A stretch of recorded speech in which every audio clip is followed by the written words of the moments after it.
icyo muvuga. Hari igihe umuntu ageraho, hari igihe ujya wumva ukumva umuhanuzi aravuze ngo igihe cyo kugotwa kiraje musenge, abantu bakagenda bikurira mu byabo. Ariko hari igihe no kugotwa kuba ku muntu ku giti cye.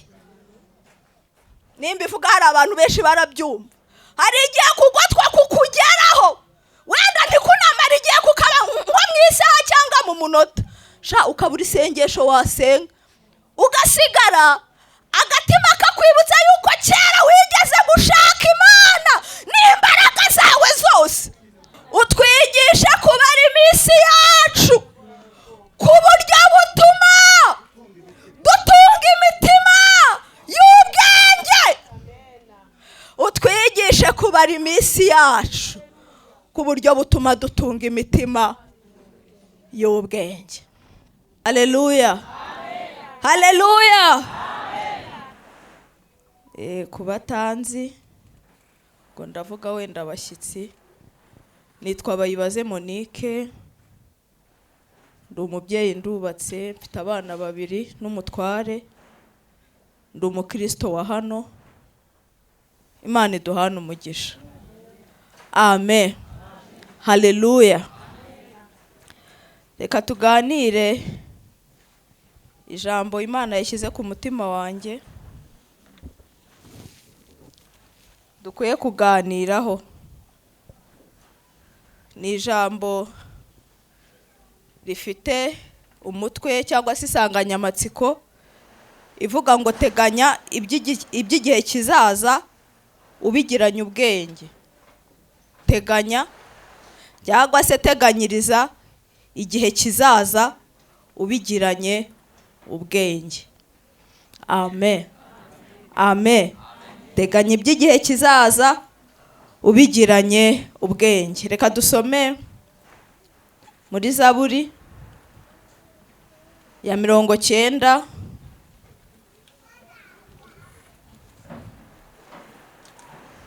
Zaburi ya 90. Dusome duhereye ku murongo wa mbere kugira ngo tubyumve, tugarukirize ku wa 12, ariko cyane kuri 12 niho ngendereye, niho turatinda. Zaburi ya 90 ivuga ku gusenga kwa Mose. Turasoma duhereye ku murongo wa mbere tugarukirize ku wa 12, ariko cyane 12 niho ngendereye. Amen, Yesu ashimwe. Ndumva twahageze, reka dusome mu izina rya Yesu.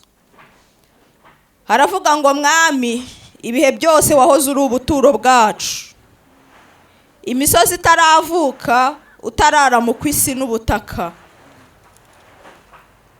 Uhereye iteka ryose ukageza iteka ryose ni wowe Mana.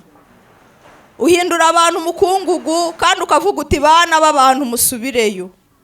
Kuko imyaka 1000 mu maso yawe imeze nk'umunsi w'ejo wahise, cyangwa nk'igicuku cy'ijoro.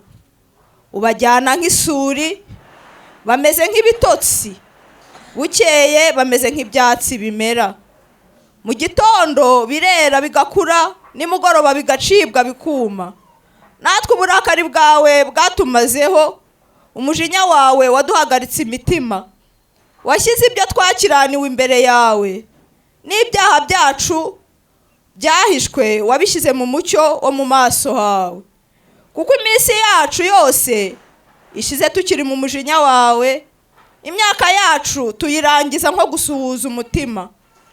Iminsi y'imyaka yacu ni imyaka 70, ariko kandi nitugira intege nyinshi ikagera kuri 80. Nyamara ibyiratwa byayo ni imiruho n'umubabaro, kuko ishira vuba natwe tukaba tugurutse. Ninde uzi imbaraga z'uburakari bwawe, akamenya umujinya wawe uko wowe ukwiriye kubahwa. 12 nababwiye ko ariho tugendereye. Utwigishe kubara iminsi yacu uburyo butuma dutunga imitima y'ubwenge. Amen. Utwigishe kubara iminsi yacu uburyo butuma dutunga imitima y'ubwenge. Amen. Hari indirimbo shaka ko turirimbana ivuga ngo Mana nk'uko wafashaga abasogokuruza.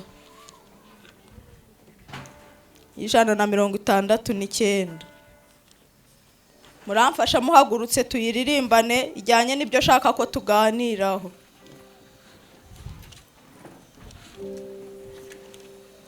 Mana nk'uko wafashaga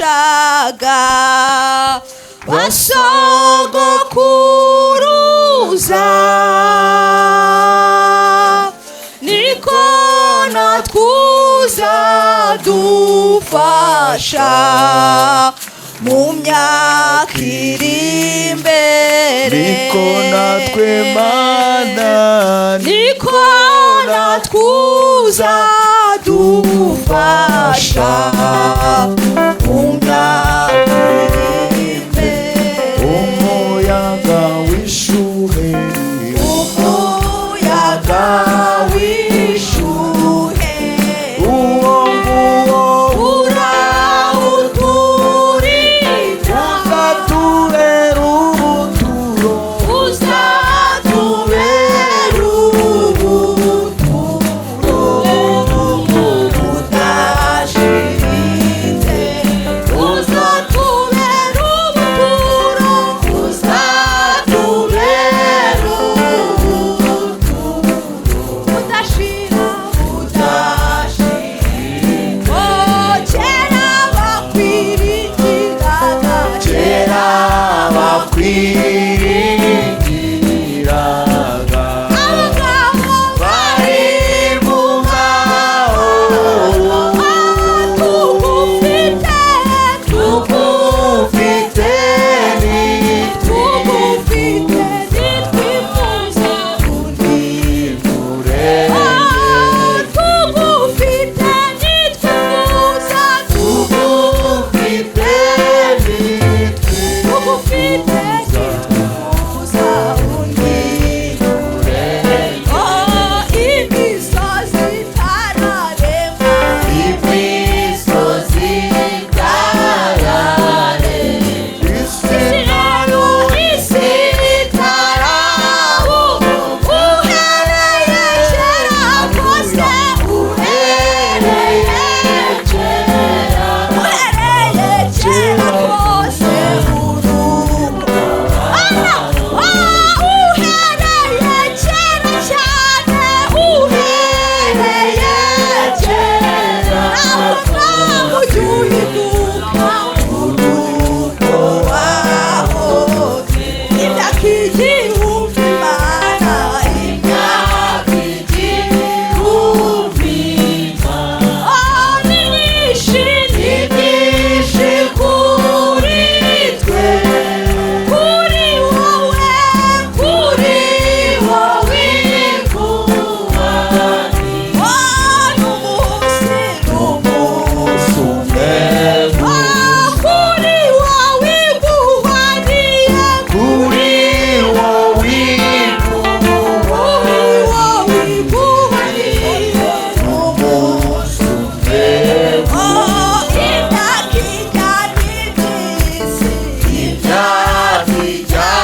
yacu.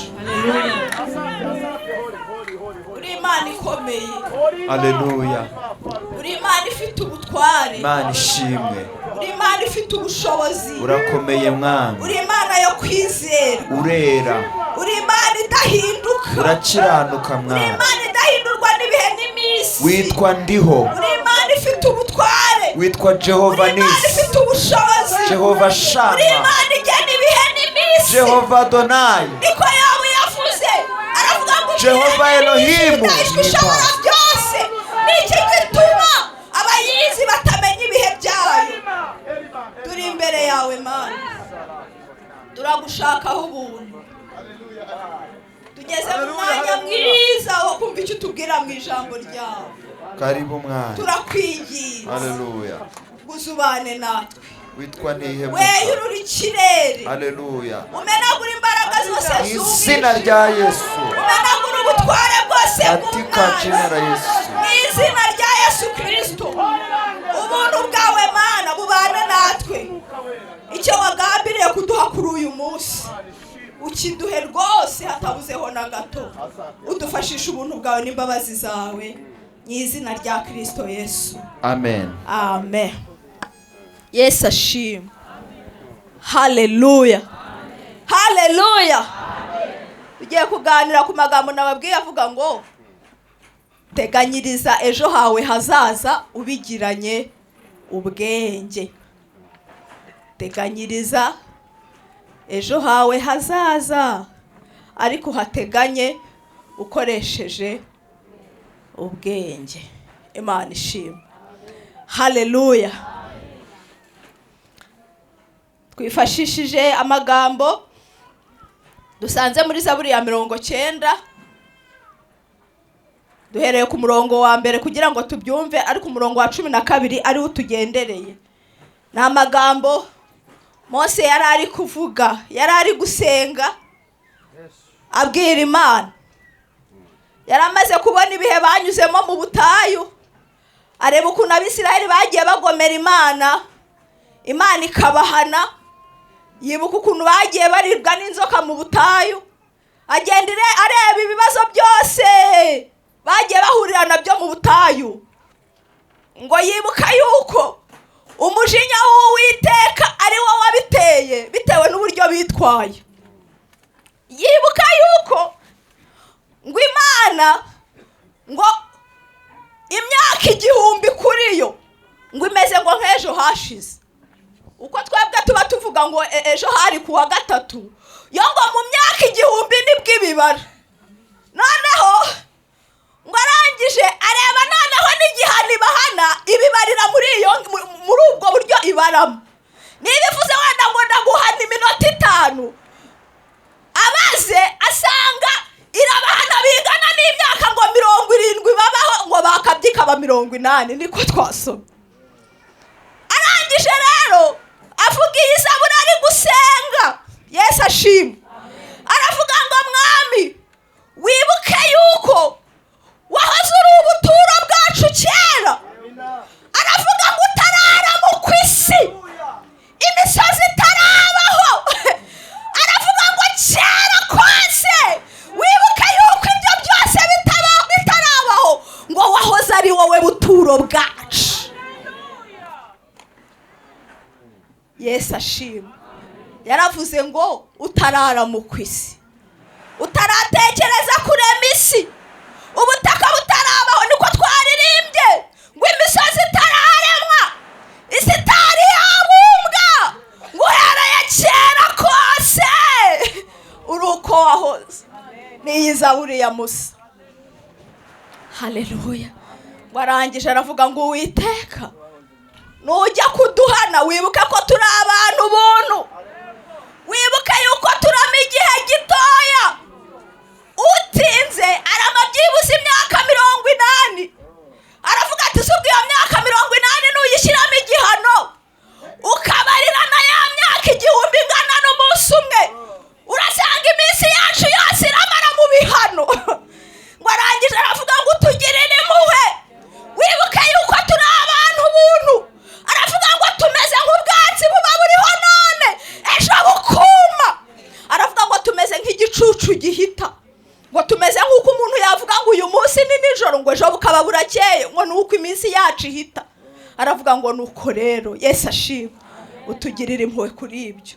Hepfo rero amaze kuvuga ayo magambo y'umubabaro yo kwibutsa Imana yuko ikwiye kwibuka yuko ari abantu, hepfo aravuga ngo nuko rero Yesu ashimwe utwigisha kubara iminsi yacu ku buryo butuma dutunga imitima y'ubwenge. Utwigishe kubara iminsi yacu ku buryo butuma dutunga imitima y'ubwenge. Amen. Tugiye mu buzima busanzwe, n'abantu bakunda guteganyiriza ejo hazaza habo. Nakunze kubyibazaho, ukabona nk'umuntu ufite akabebe gatoya k'imyaka 3, mu gitondo saa 11 aragenda akakabyuka ati byuka byuka ukaraba ujya ku ishuri. Amase nk'aka kantu bakaretse, ariko nkibuka yuko arimo aragateganyiriza hehe ejo hazaza. Abaye umubyeyi w'umupfapfa avuga ati mondekera umwana yiryamire abananiwe, ariko arabyuka akavuga ati byuka, kakabyuka kihopfora gafite n'udutotsi karimwe kakanarira, kakongera kakirambika kagaruta byuka byuka byuka ukaraba ujya ku ishuri. Nyuma iyo abonye umusaruro, akabona ka gakobwa ke cyangwa ka gahungu ke kabaye dogiteri, akabona kabaye minisitire, akabona kabaye pasiteri runaka, aravuga ati yo cyagihe nakabyutsaga mu cyakare. Iyi ni inyungu ivuye mu kuko namuteganyirije kera. Muzabona n'ukuntu bakunda kukangurira abantu ati mujye mu bimina, mujye mu masosiyete, abandi ati mujye mukorana n'amabanki kugira ngo mwiteze imbere. Si ibyo naje kubigisha, sinanabizi, ariko nzi ko bibaho. Ibyo ngibyo rero akenshi babikora bari kuvuga ngo ahari ntabwo wamenya utwo dufaranga wabitse kuri banki tuzakugoboka nugira ibyago. Ayo mafaranga wabikije muri sosiyete nugira ikibazo runaka yakugoboka. Abo ni abana b'abantu bakora ibyo byose bagira ngo bateganyirize hehe ejo hazaza. Imana rero yantumye ngo mbabwire ngo namwe muteganyirize ejo hazaza, ariko mubikoresheje ubwenge. Amen. Yesu ashimwe. Haleluya. Imana ishaka ko muyishaka. Niko muri Zaburi havuze muri 32 umurongo numva ari wa 6, avuga ngo nicyo gituma abakunzi bawe bakwiye kugushakira mu gihe ubonerwamo. Hari igihe ushaka Imana ariko ukayishaka wakerewe, kuyibona bikakugora. Naje kubabwira ngo mushake Imana mu gihe irimo irabonwa, muprofite muri iyi okaziyo mufite. Hari igihe umuntu ageraho, hari igihe ujya wumva kumva umuhanuzi aravuze ngo igihe cyo kugotwa kiraje musenge, abantu bakagenda bikurira mu byabo. Ariko hari igihe no kugotwa kuba ku muntu ku giti cye. Nimba ivuga hari abantu benshi barabyumva. Hari igihe kugotwa kukugeraho, wenda ntikunamara igihe kukaba nko mu isaha cyangwa mu munota, sha ukabura isengesho wasenga, ugasigara agatima kakwibutsa yuko kera wigeze gushaka Imana n'imbaraga zawe zose, wigeze kwiteganyiriza urakoze mune, ukajya uvuga ati ariko mwami nubwo ubu mbona bicanze mbuze n'isengesho senga, ariko kera naragushatse. Njyewe nabaye sejemu, ntabwo nasibaga kuwa 4, narazindukaga nkaza gushaka Imana. Nagiye mu butayu, naraye mu buvumo, nafashije imfubyi, nafashije abapfakazi. Nanjye nyibuka ko bw'icyo nakoze kera. Hari igihe kimwe nigeze no kugotwa nanjye, bimbaho ku munsi umwe. Icyo gihe umugabo wanjye ntiyari ahari, ntabwo yari inaha. Biri ku kagoroba, byari nko mu masaa 2, hafi saa 3, nari ndi mu gikoni ntetse. Noneho akana tubana mu rugo k'agafamiliye kari muri saro gateruye akana kanjye cukije k'agakobwa, ariko ubwo icyo gihe nari nkina twite, nari ntarabyara, ariko inda ari nkuri nko mu mezi ndumva ari nk'8. Ngiye kumva numva arampamagaye, noneho kuko yari ari kureba amakuru, ngira ngo wenda ni nk'ibintu abonye mu makuru, ari kumamagara ngo nze ndebe. Ni yewe ndaje. Ati yewe ati ngwino urebe umwana. Ntora nkagira ngo wenda nibyo mu makuru abonye ari kumbwira. Sinzi ukuntu nasohotse ndangije utwana rindimo, ndavuga nti reka nsohoke numva ariko ibintu ari kwimpururiza yabonye. Ngiye sanga ni umwana wanjye yazanye urufuzi, arimo aratera imigeri. Ndareba se nafata nkabona nazo ukuboko, nkabona nazo ukuguru. Nabuze ikintu ufata n'icyo ndeka. Ndavuga uyu mwana undembeyeho yiriwe ari muzima, ni umuriro umufashe nabwo mukeya ku kagoroba, ku buryo nari maze kumuha umuti wo kumworohereza. Ndavuga ndumva ari ibyo ngibyo. Mbona atangiye kunaga ukuboko, mbona urufuzi ruraje. Ndavuga numva ubwoba buranyishe, buri cyo mfata n'icyo ndeka. Mu gihe nari ndi kubyibazaho nkashaka gusenga, ariko noneho nkabura n'isengesho nsenga. Nkajya mvuga nti Yesu wowe kabyarawe ndakwinginze unkirize umwana ntunkoze isoni. Ubwo icyo gihe naburaga ijambo na rimwe senga. Navugaga se umwana yiriwe ari muzima, andembeyeho ise ntawe uhari, ndatwite indiragira hariya y'amezi 8, nanjye sinshoboye. Akana kandembeye aho ari, rezo ntizinahari ngo mubwira ngo umwana arandembanye. Naragiye murambika ku gitanda, ndavuga nti Yesu ndakwinginze, niba n'ubu ndi mu ntege nkeya, ariko wibuka ko hari igihe twabanye kandi neza. Wibuka ko hari igihe nagushakanye umwete wanjye wose. Wibuka yuko na mbere yuko nshaka nasengeye abana ntari nababona. Wibuka yuko wambwiye ko nzabyara imfura y'umukobwa afite imyaka 19. Satani ntandiganya umwana mwami. Ya bindi ujya kurwana utondekanya amagambo, hari ibintu abakristo tuba twaramenyereye. Na Yesu yatwihanishije. Tuba hari amagambo twafashe mu mutwe dusa nk'abanonosora amagambo hari tugira ngo nibyo byemeza Imana. Gatangira ati gitare gikomeye, gitare kisungwa n'amahanga, gitare cy'inganza marumbu, samba itarumba, bwihisha bw'umugaru muri umugaru ntuzi n'icyari cyo. Hari igihe ugeramo cyo kugotwa utwo tugambo twose utondekanye ugatubura, ugasenga ukanuye. Ariko mwene icyo gihe Imana yibuka yuko wayishatse kera, igakora no kuri icyo gihe kandi. Hari igihe ugeramo, naje kubabwira ngo mushakashaka Imana mugifite uburyo bwo kuyishaka, hatari hazi igihe kibananiza mukabura n'icyo muvuga. Ubu ngubu bigishoboka. Nababwiye ngo Zaburi yaravuze ngo nicyo gituma abakunzi bayo bakwiye kuyishakira mu gihe yabonerwamo. Mushaka Imana ubu nyine, nurindire ngo ejo. Ubu tangira nkibivuga, ushakisha Imana umutima wawe wose. Niba umwuka kubwiye ngo fasha abakene, tangira ubu, uteganyirize ejo. Ahari nawe wakena ukabwira Imana ngo wibuka ko nagaburiye abantu bashonje. Niba uri usenga umwuka kubwiye ngo senga, tangira ubu ngubu. Nicyo gituma abakunzi bayo bakwiye kuyishakira mu gihe yabonerwamo. Hari igihe bigucanga ukabura icyo usenga rwose.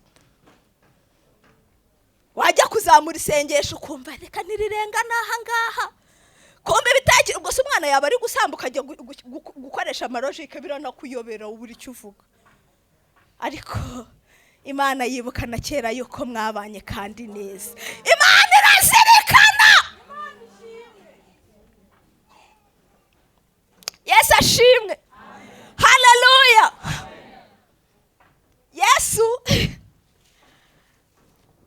yigeze kwigisha abigishwa be. Ni amagambo dusanga muri Luka igice cya 20 n'icya 16. Abigisha uburyo ki umuntu akwiye guteganyiriza ejo hazaza, abigiranye ubwenge niyo teme turiho. Ababwira ngo umugani ngo w'igisoro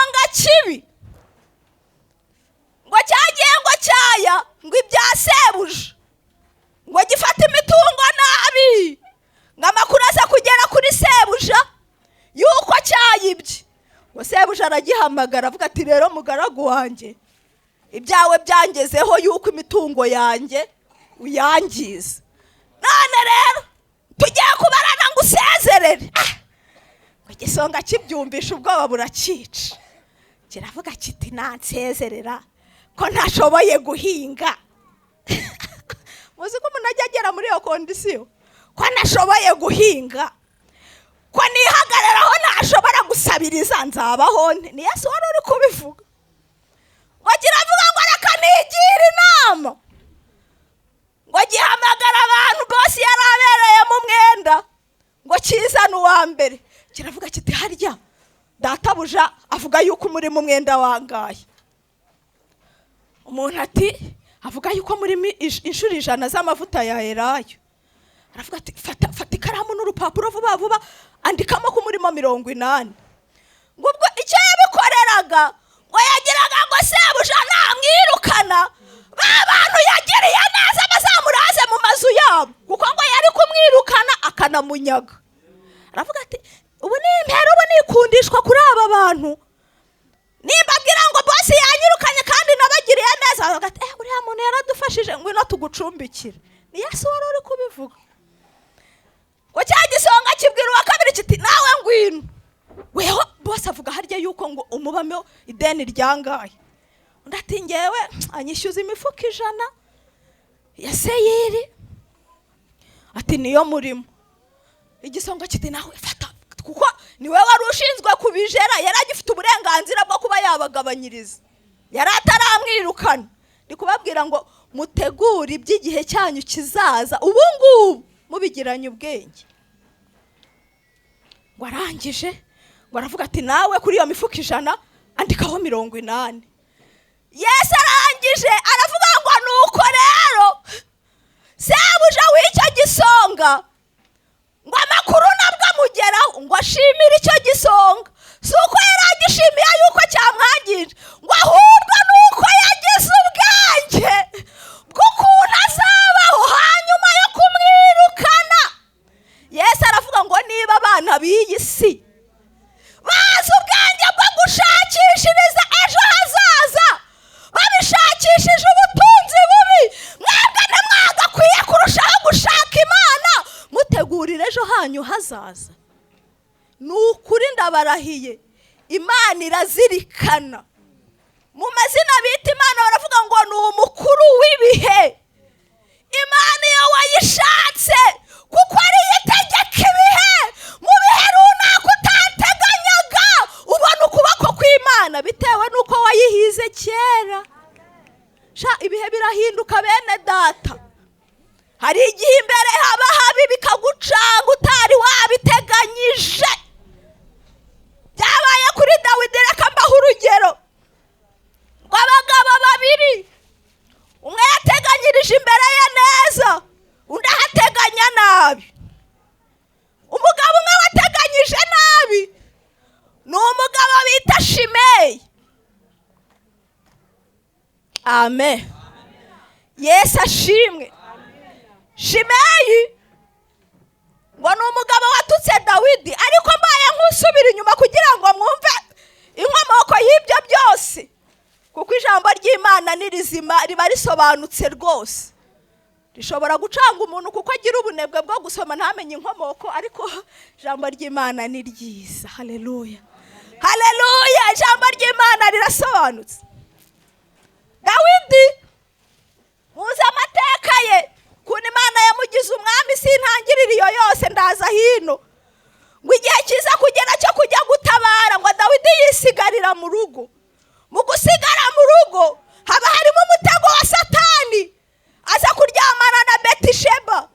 Muzi ukuntu yahuye n'ibibazo byinshi. Betisheba aza gutwita, Dawidi ashaka kubihishira, bigeze aho yica umugabo we. Ibyo si byo ashaka kuvuga cyane.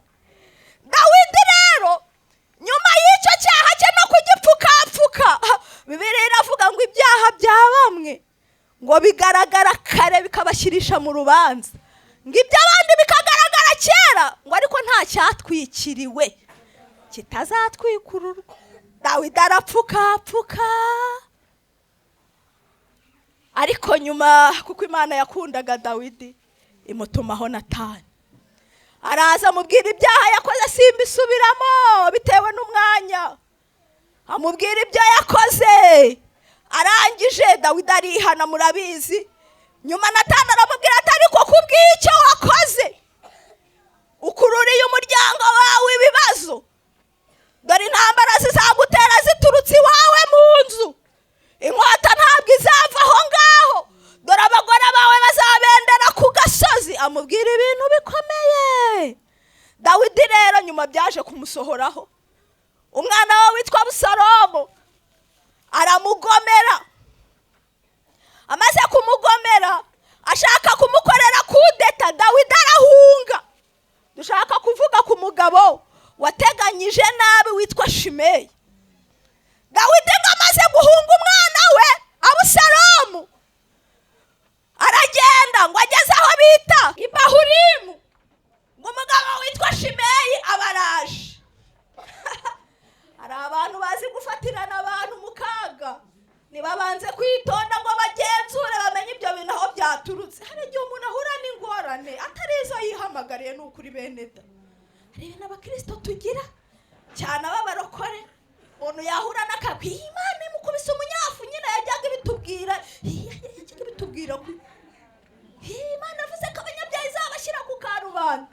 Ariko hari n'igihe umuntu ahura n'ibibazo bikamwisukiranyaho ariko atari uko yagomeye Imana. Dawidi ngo Shimeyi abaraje aprofitiye muri ako kavuyo. Hari abagabo baba bazi gutukana rero nuko Bibiliya ivuga mu mpina amagambo kuko ntiyavuga byose ntibyabona aho bijya niko rukayavuze. Ngabaraje arakomereye. Ati muze muraba umugabo w'umwicanyi. Ati dore ikigabo cy'icyicanyi cy'ikigoryi. Ati dore ye Imana irakigaragaje. Ati cyishe abantu bose bo kwa Sawuli. None Imana ikigaruyeho amaraso ya bene Sawuli. Kirangije kizungura ibyo cyicara ku ngoma. Muze mutabare. Murebe ikigabo ahangaha cy'ikigome none Imana iragitamaje. Ubwo uko yabivugaga niko yayoraga amabuye n'umukungugu abanagaho. Umwami bari kwita ngo ni ikigabo cy'ikigoryi.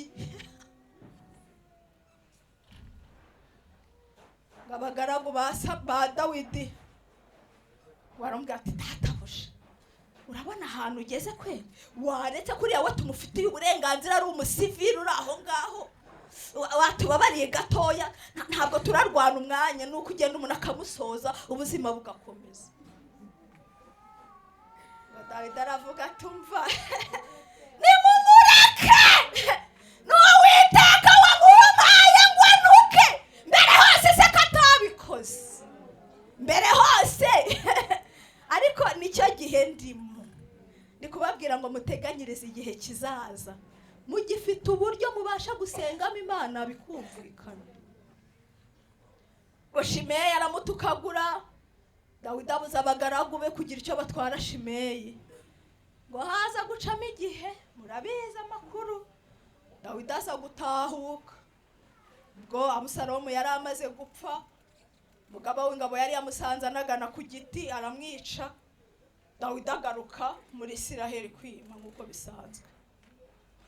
Mu kugaruka rero nababwiye abagabo babiri. Hakaba hari n'undi nawe. Yesu ashimwe. Haleluya. Hakaba hari n'undi mugabo nawe witeganyirije neza witwa Barizirayi. Mumbabarire we duhasome. Yesu ashimwe. Ndi kubabwira ngo muteganyirize ejo hazaza. Mubigiranye iki? Ubwenge. Imana ni Imana yemera kwiteganyiriza. Iyo uteganyije, iyo witeganyirije Imana ikugarurira ineza yawe. Kandi ni nabi nayo Imana igiye igarura. Ni muri Samweli wa 2 ndumva ari igice cya 19. Yego. Samweli wa 2 19:32. Yesu ashimwe. Haleluya. Umutwe w'amagambo uravuga ngo Dawidi ashimira Barizirayi ibyo yamukoreye. Hanyuma Barizirayi w'umunyagaleyadi ava i Rogelimu aramanuka yambukana n'umwami Yorodani ngo amugeze hakurya. Barizirayi uwo yari umusaza mukuru cyane, amaze imyaka 80 avutse, kandi niwe wagemuriye umwami ubwo yari i Mahanayimu, kuko yari umugabo ugize ute, yari umugabo ugize ute, mu gihe yari agikomeye. Mbere batubwiye ngo yari umusaza ushaje cyane ugeze imyaka 80. Hepfo baravuga ngo akiri umugabo ukomeye cyane, agifite ubushobozi mwari, ngo yagemuriraga Dawidi igihe umwana we yari yaramwirukanye. Ubu ngubu arashaje afite 80, yambukanye n'umwami mu guserebura yuko agarutse ku ngoma umwanzi wapfuye. Ariko mu kwambukana n'umwami ntabwo aje gusa, afite icyo yibitseho. Yambukanye n'umwami kubera ko kera gifite imbaraga, kera kiri umugabo ukomeye ngo yagaburiraga umwami nta pfunwe. Navuga ngo se ubu ngo Dawidi aranzi, aragendera kuko avuga ati umwami aranzi, kera nyishoboye. Yesu ashimwe, kera ngifite ubushobozi, nagaburiye umwami ntiyishwe n'inzara igihe yari ari mu buhungiro. Naje kubabwira ngo muteganyirize ejo hazaza, haba mu masengesho, haba mu bikorwa byiza by'urukundo. Ejo nta muntu uhazi. Basubiyemo ngo ejo nta muntu uhazi, hazwi n'umukuru w'ibihe. Usibye ko hari igihe atwibira akatubwira ati ejo hameze gutya, ariko mu buzima busanzwe nta muntu ujya umenya ejo. Abanyarwanda byavuga ngo bucya bucyana ayandi. Muteganyirize ejo hazaza, mubigiranye iki? Ubwenge, kuko Imana irarokonesa, Imana irazirikana. Umubwiriza yaravuze ngo nyanyagize imbuto yawe ku mazi, ngo nurangiza wigendere, ngo kuko nyuma y'imyaka myinshi izakugarukira. Impamvu yavuze ngo ni ukuyinyanyagiza ku mazi ni iyihe? Ni uko ikintu unyanyagije ku mazi uba umeze nk'ukijugunya. Ubwo se wapfa gutegereza ngo kizongera gikorere turu kigaruke? Uba umeze nk'ujugunye. Niyo mpamvu mbabwira ngo nugirire umuntu neza ntugategereze ngo arayikugarurira, ujye urindira Imana izakwishyura, kuko Imana iyo yishyuye yishyura neza. Abantu tugira defo yo kuvuga ngo nkoreye biriya bintu ngo n'ukuntu nagize ntya, ngo kuko aratinyutse arampemukiye ngo ari jye nagize ntya. Umuntu akwituye kwitura bike, ariko iyo Imana ikwituye yitura neza kandi guha byinshi.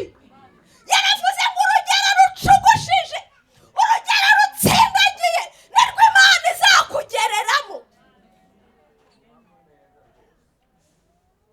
Murabizi iyo umuntu ateye imbuto, ntabwo uko wayiteye ari kwigaruka. Utera igishyimbo kimwe mu butaka ari kimwe wanazemo, cyera igishyimbo kimwe, cyera kimwe. Ikintu bibye, ikintu bibye nicyo usarura, kandi kiza kikubye inshuro nyinshi nyinshi. Niba ubibye neza bizaza ari byinshi, bizaza biri ku rugero rucugushije kandi rutsindagiye. Niba ubibye nabi kandi ebana bizera kabisa, bizera kandi bize bicugushije binatsindagiye. Ndi kuvuga ngo muteganye, muteganyirize ejo hazaza. Umuntu iyo ategura intambara ayitegura mu mahoro. Ibihugu bitegura intambara ntabwo bicunga haduye yinjiye ngo abari bavuga ngo mutangire muzibura imbunda, abatangira ngo mutoze umutangira mukoresha abasirikare training babikora muri cya gihe nta n'uri kubashotora kuko bateganya ngo uko byagenda kose ejo hangaha ntawe wamenya ariko abakristo urasinzira ukajya ugona cyakoza ukabyuka nikuvuga ati Yesu ndebe rwose mfite intege nke nawe wabibonye ko niriwe mu kazi ngiye kuryama ndinde amen ukabura sinzira ariko wabona haduye yakwatatse niko utangira kandi ubwo uratangira kuvuga ngiye muyitata yo yitatu nayo ntuyashoboye ntuzi ibyo uri gusema uvuga mana nabara mana ndengera ibyiza shaka Imana ubu ngubu ubice mbere amasengesho azaba hagije mu gihe cyo kugotwa niko ijambo ry'Imana ngo ibikire ivomera amazi azaba hagije azagutunga mu gihe cyo gukotwa soza reka mvuge umwanditsi umwe w'imigani mu gice cya 30:25 yaduhuye urugero yaravuze ngo ibimonyo ni ubwoko bw'ibunyanege nkeya ngo ariko mu gihe cy'iki byishakira ibyo kurya bizabitunga mu gihe cy'itumba ibimonyo murabizi ukuntu giteye ntago yamvura ibiri guhanuka n'amahindu cyahita kirangira ariko kiravuga kiti nta tubaraga nifitiye sinashobora guhangana n'iriya mvura rero mu gihe akazuba gacanye abandi bari kugona reka mbe mpiga ibyo kurya genda ndeba agaceri kahanutse kagwa ku meza nkajyane mu mwobo ndeba udushyimbo njyane kuko imbere ahangaha mwitumba ntabwo nzabona icyo ndya ninahunika n'Imana yera yabivuze ibimonyo ntibikabarusha ubwenge muhunike mushaka ibizabatunga mu gihe kibi mushaka ingingo izabarengera ku munsi w'akaga n'amakuba muhaguruke dusenge mufate umwanzuro uw'Imana ibwiye kongera gusenga cyane amasengesho ntajya aba menshi ngo arengere nayo wasenga yose Imana irayakoresha mu gihe runaka ntuzavuge ngo igihe nasengeye ngarahagi ntajya haza niyo wakomeza ugasenga uzagenda ubona inyungu iva muri yandi wasenze niba ufashe imfubyi niba ufashe abapfakazi niba usengera amateraniro Imana iha umugisha abantu badusengera guhagarara hano ntabwo biba byoroshye haba hari abasenze icyo ukora cyose uteganyiriza ejo hazaza mu buryo bw'umwuka gikomeze Imana irazirikana kandi izaguhemba ku bw'icyo ndumva twasenga mwari karibu ngwino dufashe gusenga Imana idufashe Imana turengere Imana tugirire neza muteganyirize ejo hazaza mubigiranye ubwenge niko Imana itubwira muhite mufata aya magambo muhite muyahuza amen uwa mbere atubwiye ngo dusabe imbaraga nabyumvise ntago wateganyiriza iki gihe kizaza uri umunyantege nkeya kandi ntago ifeza n'izahabu arizo tugiye gushyira ku mabanki ngo duteganyirize igihe kizagira gute kizaza Imana ishimwe ni ukwibikaho ibintu by'imbaraga z'Imana ni ukwibikaho gukiranuka ni ukwibikaho amasengesho Imana ishimwe igihe kizaza Imana ikadutabara hari ubwo ikamive kuko umuntu ntari hano ni umwana w'umukobwa ari hano nta kiba muri kino gihugu muneza amatwi ntaga kiba muri kino gihugu bari mu masengesho ari ninjoro umukozi w'Imana umva ukuntu yavuze yarebye umwana w'umukobwa nk'uyu Imana iramubwira ngo ngiye kugukorera ubukwe simbikoreye wowe mbikoreye mama wawe kuko kandi nyine yapfuye muri jenoside simbikoreye wowe mbikoreye mama wawe kuko nari narabimusezeranije ngira ngo hari yagasize kangana nka gutya ukuntu Imana izirikana ntago mbikoreye wowe uyu muntu si Imana ibikoreye ari hariya kwa Satani duteganyiriza igihe kizagira gute kizaza ubu abana banyu mwarabateganirije ku makonte ibintu by'amazu ibintu by'imitungo mbese hari ukuntu bagenda noneho duteganye n'iby'ikindi gihe kizaza mu buryo bw'umwuka harimo n'abateganyiriza imbwa buri uzi ukuntu Dawidi yateganyirije Salomo Imana imubuje kubaka urusengero, ibikoresho byose Dawidi arabishaka. Haleluya. Kubera guteganyiriza Salomo, abantu benshi mwibesha ko Salomo yanarimbutse, nta nubwo Salomo yigeze arimbuka. Ntabwo Salomo yarimbutse kubera ko Dawidi hari ikintu Imana yamubwiye ngo umwana uzagusimbura ku ntebe yawe naramuka ncumuyeho nzamuhana ibihano by'abantu, kandi nzamuhana ibihano by'abantu, nzamukubita n'inkoni z'abantu, ariko imbabazi zanjye ntabwo zizamwomorokaho. Ntabwo Salomo yarimbutse ngo nuko yashatse abagore 1,000 n'inkoni z'abantu n'ibihano by'abantu, ariko imbabazi z'Uwiteka, haleluya, ntabwo zizabomorokaho. Kadusenga Imana, kadusenga Imana. Hita utekereza, ubitekerezeho, wibaze ngo se ndateganyiriza Imana gute? Ndateganyiriza ubugingo bwanjye gute? Ndateganyiriza abana banjye gute?